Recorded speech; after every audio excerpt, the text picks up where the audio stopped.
pastores aqui da Igreja Batista, seremos representantes da Igreja de Cristo, e nós queremos saudar a todos nesse encontro de cidadania. A gente já teve um momento muito abençoado, também esclarecedor, com pastores e líderes ali, junto com o nosso deputado Carlos Alberto Bezerra Júnior, e a gente vai ter esse momento aqui também, momento de oração por ele, pela vida dele, sua família, o mandato que ele está exercendo e esse projeto que a gente entende que Deus está abençoando para a continuidade desse projeto e outros caminhos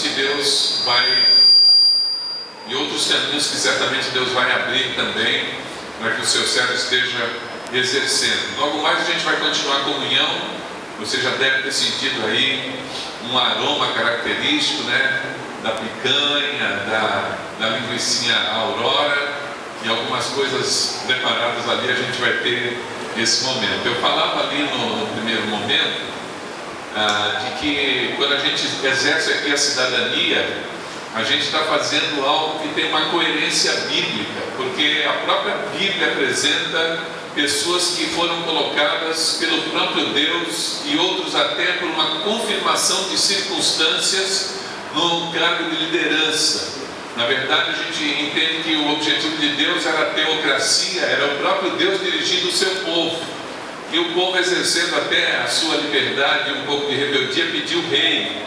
E Deus permitiu, foi uma permissão, os reis foram estabelecidos, e a nação, então, alternava momentos de muita bênção, muito abençoados quando tinha um rei temente a Deus, mas em sofrimento quando tinha um rei que não era temente a Deus. Esse contexto da monarquia do povo de Israel, que tem a nossa origem também, ele já passou.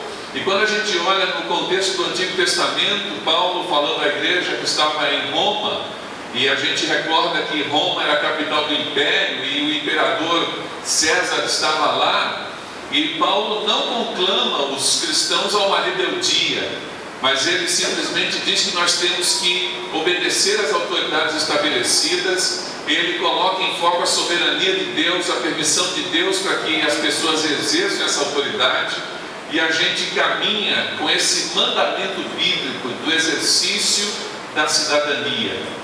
E dessa forma a gente precisa entender que o evangélico, sim, ele deve ter uma participação política. Eu, pastor da Igreja Batista, em alguns momentos da minha caminhada liderando o povo, e em outros momentos a gente sempre ouvia dizer: não, o evangélico não pode se envolver com política, porque a política está deteriorada, porque as pessoas se corrompem. E eu sempre acreditei que nós podemos ter pessoas com caráter, com ética, com temor a Deus, exercendo a sua participação política. Em todos os contextos que a igreja foi abençoada pelo avivamento, o avivamento, a sequência dele, são pessoas cristãs em posição de autoridade, dando continuidade no dia a dia, para que essa influência positiva da igreja fosse exercida. E a gente vê o crescimento evangélico no Brasil, e isso deve ser acompanhado também da voz evangélica. As leis que são feitas, que são determinadas em vários lugares das casas de legislação que a gente tem pelo país, nem sempre tem respaldo bíblico. E nós precisamos de pessoas que tenham essa posição, esse temor a Deus, que tenham a Bíblia como livro de cabeceira, como era Abraham Lincoln e outros mais, a fim de que o temor de Deus também esteja na nossa sociedade. E quando a gente, repito, quando a gente diz que o cristão não deve participar da política, a gente está dizendo que a igreja não produz um cristão maduro e verdadeiro. Quando a gente não tem essa visão de que o cristão pode se envolver na política, a gente está assinando um atestado de incompetência da igreja. A igreja não é competente para produzir gente que não se corrompa, gente que tenha a visão também do reino, mas que possa cuidar do menos favorecido. E então a gente quer reverter essa situação.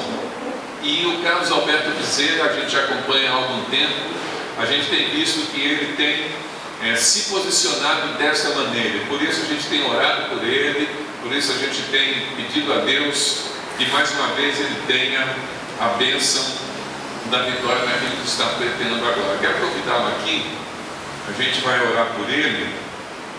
Ele está num ritmo intenso. Como foi duro separar esse tempo na agenda. Para vocês terem ideia, ele está saindo daqui para uma vigília. E não é uma vigília ali do outro lado da balsa em Santos. É lá na região de Sorocaba, Araçariguama, Votorantim, e se emenda por amanhã de manhã. Então é uma jornada que já vem há alguns meses, mas que se intensifica agora nos próximos 15 dias. E a gente quer orar por ele, pedindo a Deus que o abençoe ricamente. Eu quero convidar aqui os pastores, todos os pastores que estão aqui, e a gente em conjunto, a gente vai fazer essa oração por ele. Depois ele vai dar uma saudação e depois ele já vai estar livre também para seguir para os outros compromissos, e a gente continua aqui com a nossa comunhão.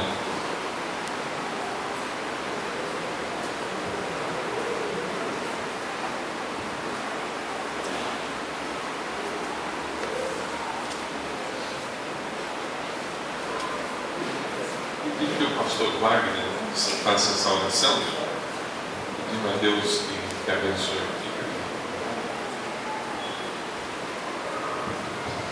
Convido todos para se colocar de pé. Também que você impõe as suas mãos em direção do altar. Senhor, nós louvamos o Teu grande nome. Nós nos alegramos como povo Teu de poder nos reunir na Tua presença. Esse é o nosso maior presente, a Tua presença conosco, a Tua companhia, Senhor. E é nesta Tua presença, Senhor, e desta Tua presença que pedimos que o Senhor manifeste ainda mais sobre a vida do Teu servo. Deus, Tu sabes de todos os propósitos do seu coração. Tu sabes, Deus, da sua sinceridade. Tu sabes dos seus objetivos. E nós te pedimos que o Senhor esteja, Pai, de uma maneira muito especial, estendendo a Tua destra fiel, estendendo a Tua mão de poder e abençoando o Teu filho em toda a sua caminhada. Abençoa, Deus, juntamente com ele, a sua família, a sua esposa, as suas filhas, Pai querido. E nesse tempo de tantas correrias, Pai querido, que o Senhor dê a graça a todos para que possam, Pai, continuar unidos nesse projeto. Abençoa juntamente com ele também a sua equipe, a sua igreja. E nós, Pai, como Teus filhos aqui neste altar, consagramos a vida do Teu servo ao Senhor, pedindo ao Senhor, Pai, que estiver dentro da Tua vontade, o Senhor o abençoe grandemente nesta próxima eleição. E não somente, Pai querido, no momento da eleição a vitória, mas através dessa vitória, que Ele seja, Pai querido, nossa voz e também a voz do Senhor em todos os projetos que o Senhor tem colocado em suas mãos.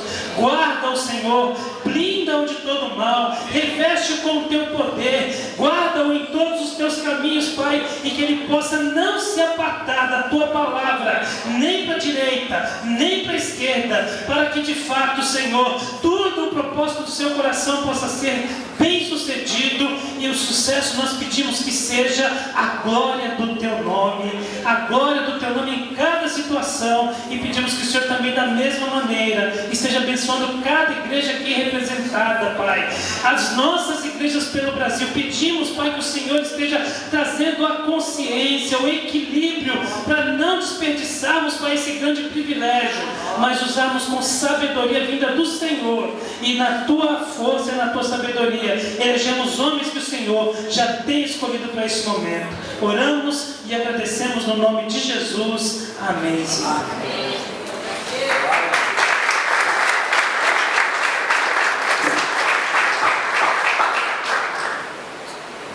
Boa noite, queridos, a graça e a paz de Jesus. Vamos sentar. Uma breve saudação aqui, dizendo a alegria de encontrá-los aqui nessa noite, de encontrar pastores, irmãos, amigos queridos.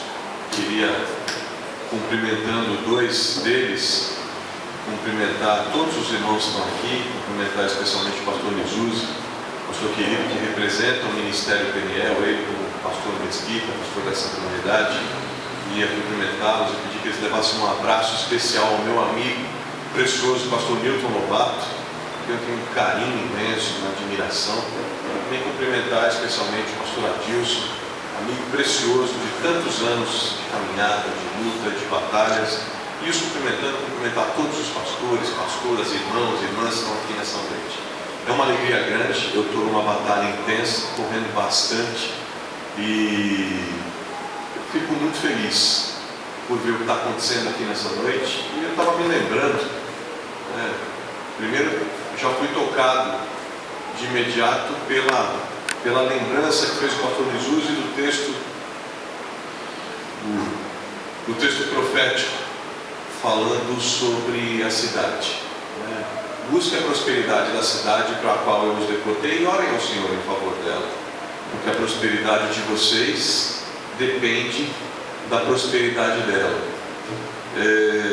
É um texto que cala muito forte há muitos anos no meu coração, porque ele é um texto que claramente demonstra a expectativa de Deus com relação aos seus filhos, com relação à responsabilidade que eles têm com a cidade. Porque esse texto é uma afirmativa profética num contexto de exílio. Ou seja, o povo de Deus havia sido arrancado da sua cidade, arrancado do seu país, arrastado para o exílio na Babilônia. Tanto de gente havia morrido, casas queimadas, propriedades destruídas, toda uma história deixada para trás, e eles vão para uma nova terra, novos costumes, outros deuses, outra cultura, outros valores, outra cosmovisão, enfim. E eles chegam nesse outro mundo, eles chegam nessa outra cidade, exilados, e aí vem um homem de Deus, e eles estão orando e falando: Deus, fala com a gente, porque o que nós estamos fazendo aqui? E é incrível que o homem de Deus vem com uma resposta de Deus e olha para eles e fala: olha, eu tenho um recado de Deus para vocês.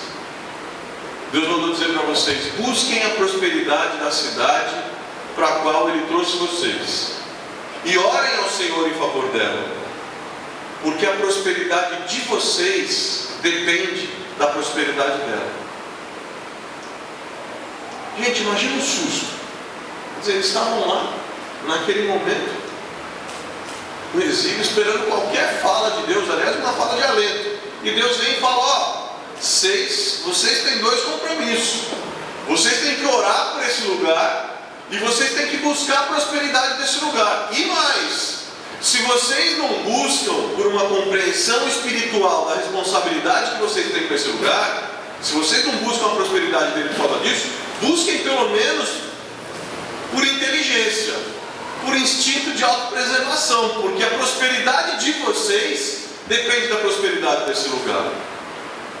E aí eu fico pensando, gente, que se isso é uma verdade, se a expectativa de Deus com relação aos seus filhos, no contexto do exílio, é de que eles orem pelo lugar onde eles vivem, e é que eles busquem a prosperidade do lugar onde eles vivem, eu fico pensando,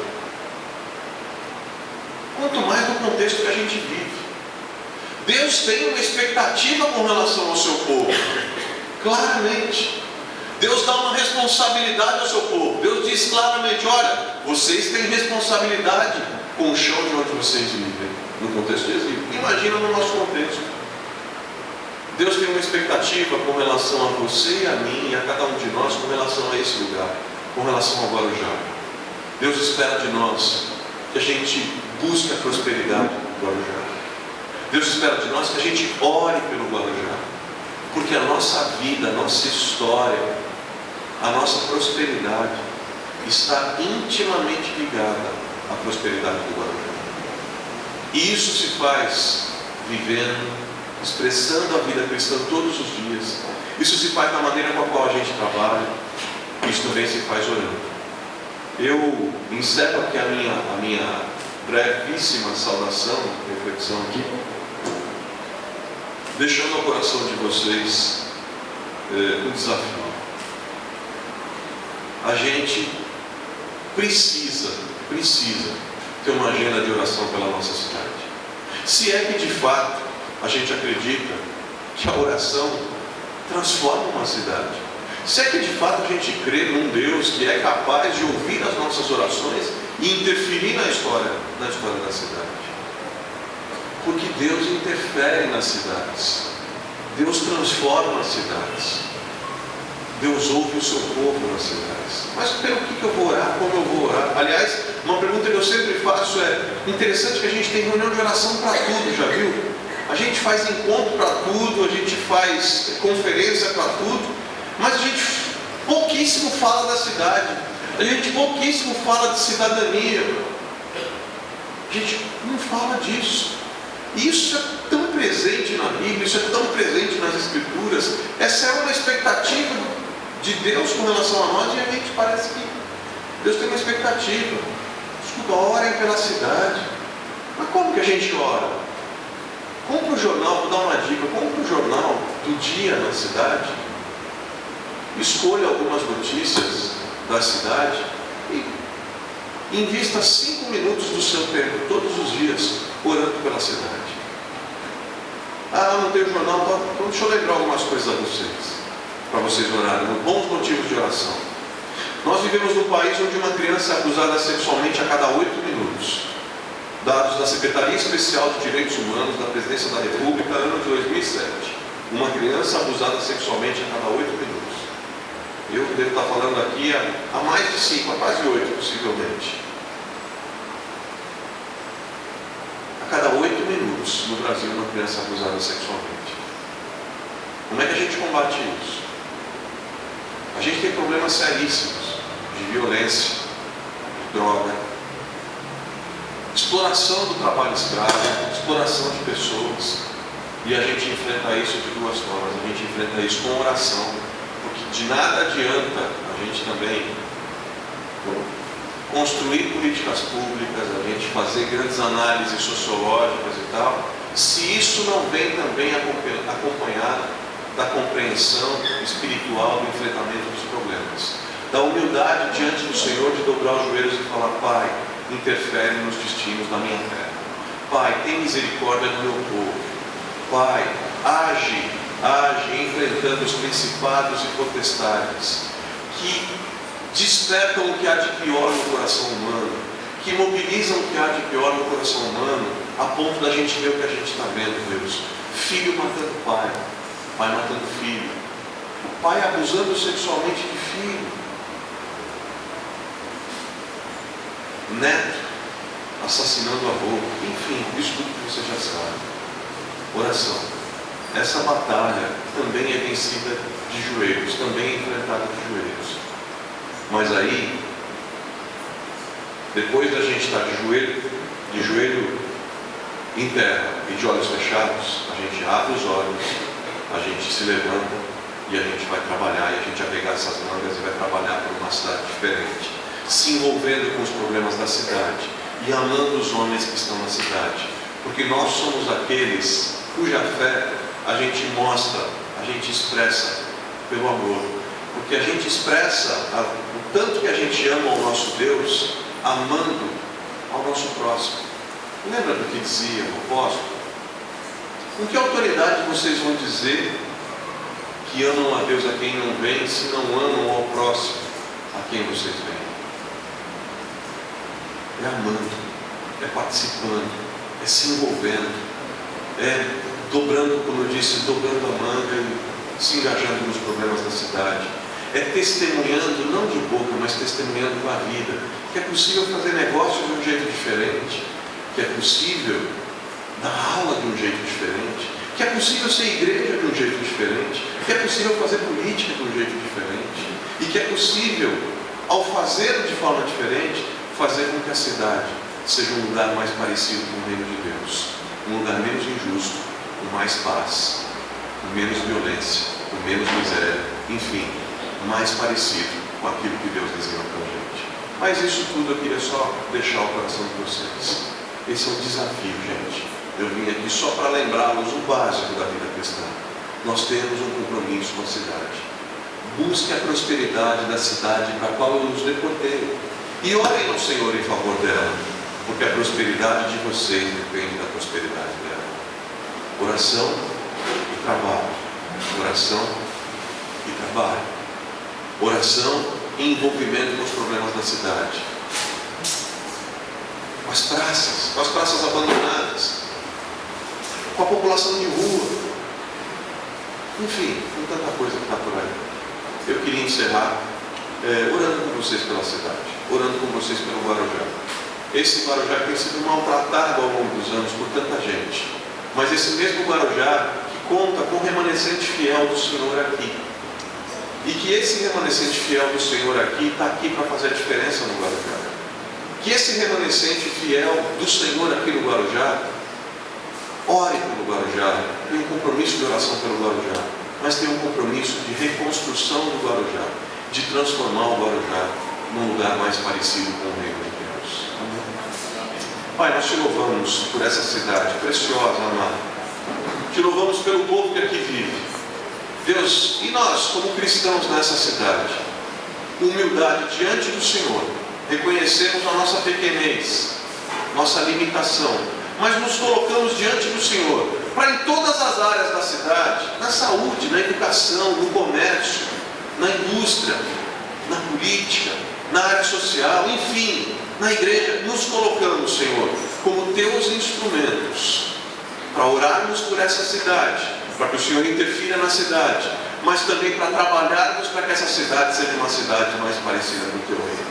Levanta, Pai, levanta os teus que aqui estão, toca corações, amplia a visão, transforma os que aqui estão, para que esse lugar seja alcançado pelo Senhor.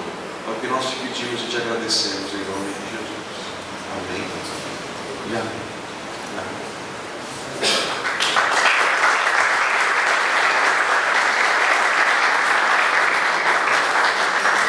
Agradecemos ao Carlos Alberto Bezerra, a gente chama de Júnior, né?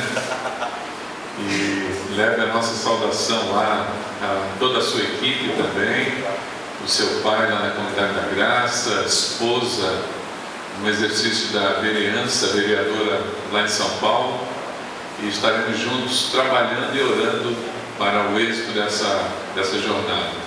Para encerrar, quero chamar mais uma vez aqui o pastor Mesquita. E pastor Mesquita, lembrando essa reflexão de orar pela cidade, a gente também está aí a poucos dias da eleição à presidência da República. E nós temos também alguém com uma possibilidade de exercer a liderança maior do nosso país, que é a evangélica, a Marina Silva. Então, mesmo sem saber qual é a sua preferência ideológica ou política, mas a gente crê que Deus pode manifestar a graça dele usando alguém que tem dado um excelente testemunho ao longo de toda a sua vida, e a gente está vivendo um momento histórico muito interessante, e pode ser aí um momento todo especial de Deus para uma guinada naquilo que a gente está vendo acontecer no nosso país. Então o pastor Mesquita vai orar pelo nosso país também, e por esse momento que a gente está vivendo, e logo depois ele encerra, a gente já vai continuar a nossa comunhão. Amém? Vamos ficar de pé em nome de Jesus, irmãos? Às vezes a gente fala assim, era para vir muito mais pessoas, mas não vieram. Deve ser crente de açúcar, amém? Porque chove e o pessoal se afasta da igreja. Não é verdade? Amém, irmãos? Amém? No tempo de baile, todo mundo queria que chovesse para ir lá no baile, chove tudo. Na casa de Deus o pessoal fica fazendo escolha, né? Mas eu falo com a minha igreja depois. Espero que você fale com a tua também. Amém, irmãos?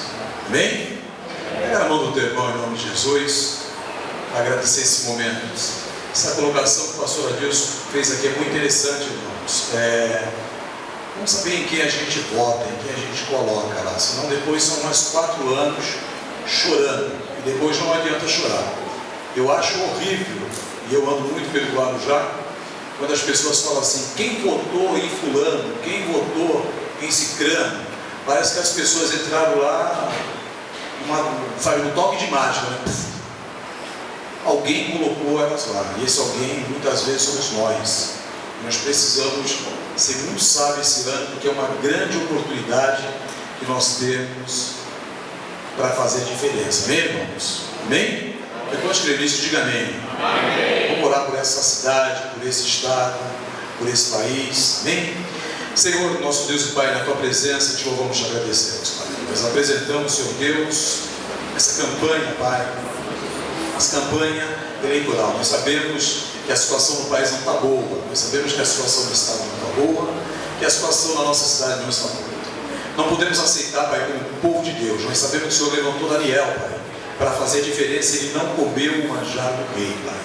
Que o Senhor venha colocar homens, Senhor Deus, que também não comam, Senhor Deus, esses manjares que estão sendo servidos, Pai. Porque nós estamos aqui para fazer a diferença. Nós somos povo diferente. Acabou, Senhor Deus, maravilhoso, essa palavra que o povo evangélico não sabia falar, não sabia se expressar, e nós não tínhamos nenhum tipo de cultura. Isso é uma mentira de Satanás, Senhor Deus. Nós somos um povo diferente, escolhido, um povo inteligente, Pai. Então que o Senhor nos dê sabedoria para que possamos colocar as pessoas certas lá nesses devidos lugares, Senhor Deus. Pedimos a Ti, Senhor Deus, que cada dia mais o Senhor venha derramar do Teu bálsamo, do Teu refrigério, do Teu amor, Pai, sobre a vida aqui do Guarujá, sobre a vida do Estado de São Paulo e sobre a vida desse país, Pai. Pedimos a Ti, Senhor Deus, que todo levante de Satanás, toda investida, toda mentira que está sendo falada nas redes de televisão, Pai, que venha cair por terra agora, Pai, e desmascarado, Senhor Deus, na autoridade que é o Teu santo nome, Pai, porque nós cremos, Senhor Deus, verdadeiramente num Deus vivo, e o Senhor vai colocar lá, Senhor Deus, quem o Senhor quiser. Não podemos nos enganar, Pai, porque nós cremos, Senhor Deus, que a vitória já é nossa, Pai, para a honra e glória do Teu santo nome. É o que eu peço, Pai, nessa noite, em nome do Teu Filho amado, Senhor Jesus. Abençoa a vida de cada pastor, de cada igreja aqui, Senhor Deus. Abençoa a vida dessa cidade, Senhor Deus. Que possamos, Pai, acabar esse nome de cidade de corrupção. Que possamos ser uma cidade conhecida que prega o verdadeiro evangelho, onde tenha homens e mulheres de Deus e poder, Pai. Aonde, Senhor Deus, maravilhoso, sabemos que Satanás não vai ter mais legalidade aqui nessa cidade. Essa cidade, ela não pertence a Santo Amaro, ela não pertence a Iemanjá. Essa cidade, ela pertence a Ti, Pai. Eu creio, Senhor Deus, nessa palavra. Eu creio, Senhor Deus, nas Tuas Escrituras. É o que eu peço nessa noite, em nome do Teu Filho amado, Senhor Jesus. Também pedimos, Pai, que o Senhor venha abençoar essa reflexão, venha abençoar a vida de cada irmão, daqueles que por algum motivo não vieram. Venha nos levar para casa em paz, debaixo da Tua potente mão. É o que pedimos, Pai, nessa noite, em nome de Jesus. Amém. E graças a Ti. Amém.